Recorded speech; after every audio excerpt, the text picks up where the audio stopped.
गर्नुपर्छ भनेर गुरुको ध्यान गर्नुपर्छ भनेर के भनेको छ सुन्नु होला। रामायण में शिव जी कहते, रामायण में शिव जी कहते, भागवत में सुखदेव जी कहते, भागवत में सुखदेव जी कहते, गुरुवाणी में नानक कहते, गुरुवाणी में नानक कहते, गुरुवाणी में नानक कहते। जिसने गुरु को अपनाया, जिसने गुरु को अपनाया, तब के हुन्छ? जिसने गुरु को अपनाया, जिसने गुरु को अपनाया, इहलोक सुखी परलोक सुखी, इहलोक सुखी परलोक सुखी, इहलोक सुखी परलोक सुखी, इहलोक सुखी परलोक सुखी। जो शरण गुरु की आया, जो शरण गुरु की आया, इहलोक सुखी परलोक सुखी, इहलोक सुखी परलोक सुखी। जो शरण गुरु की आया, इहलोक सुखी परलोक सुखी, जो शरण गुरु की आया, इहलोक सुखी परलोक सुखी। जिसने गुरु को अपनाया, जिसने गुरु को अपनाया, इहलोक सुखी परलोक सुखी, इहलोक सुखी परलोक सुखी, इहलोक सुखी परलोक सुखी।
जय गुरुदेवा, जय गुरुदेवा बोलो, जय गुरुदेवा, जय गुरुदेवा बोलो, जय गुरुदेवा, जय गुरुदेवा बोलो, जय तुम्हें हाथ में ताली दे।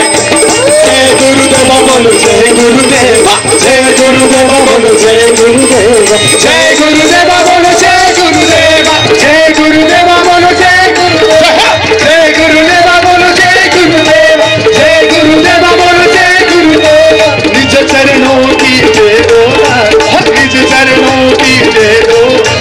जय गुरुदेवा बोलो, जय गुरुदेवा, जय गुरुदेवा बोलो, जय गुरुदेवा, जय गुरुदेवा बोलो, जय गुरुदेवा, जय गुरुदेवा बोलो, जय गुरुदेवा, जय गुरुदेवा बोलो, जय गुरुदेवा, जय गुरुदेवा बोलो, जय गुरुदेवा, जय गुरुदेवा बोलो, जय गुरुदेवा।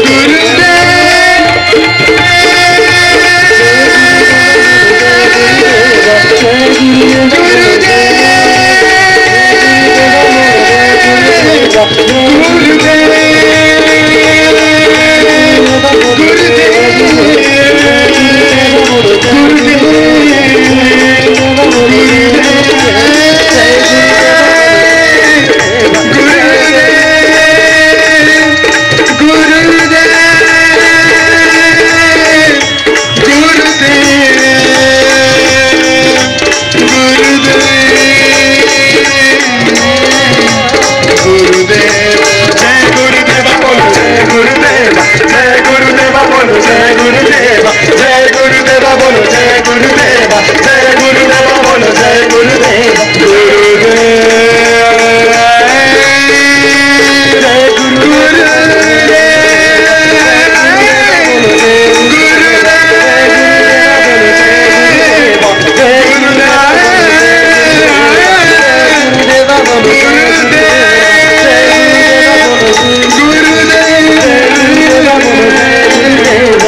जय गुरुदेवा बोलो जय गुरुदेवा, जय गुरुदेवा बोलो जय गुरुदेवा, जय गुरुदेवा बोलो जय गुरुदेवा, जय गुरुदेवा बोलो जय गुरुदेवा, जय गुरुदेवा बोलो जय गुरुदेवा, जय गुरुदेवा बोलो जय गुरुदेवा, जय गुरुदेवा बोलो जय गुरुदेवा, जय गुरुदेवा बोलो जय गुरुदेवा, जय गुरुदेवा बोलो जय गुरुदेवा, जय गुरुदेवा बोलो जय गुरुदेवा, जय गुरुदेवा बोलो जय गुरुदेवा, जय गुरुदेवा बोलो जय गुरुदेवा, जय गुरुदेवा बोलो जय गुरुदेवा,